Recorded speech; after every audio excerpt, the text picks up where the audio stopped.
বর্তমানে রাজশাহী চাঁপাইনবাবগঞ্জে প্রচন্ড শীত। শীত শীতে মানুষ এভাবে ঘামে? প্রচন্ড গরম।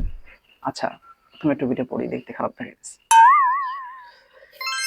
তো এই প্রচন্ড গরমের কারণে এই জনপদের মানুষ অত্যন্ত ঝুঁকির মধ্যে পড়ে যাচ্ছে।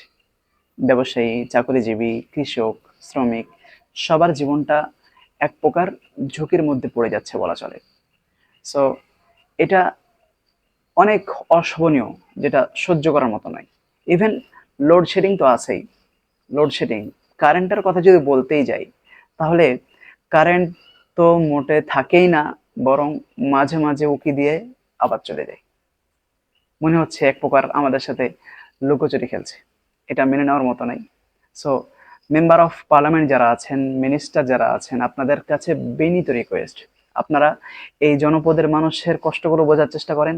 এই লোডশেডিংটা কেন হচ্ছে, কি কি প্রবলেম, এগুলো একটু খুঁজে বের করেন এবং এগুলো সমাধান করে এই জনপদের মানুষকে একটু শান্তিতে বসবাস করার সুযোগ করে দেন। ধন্যবাদ।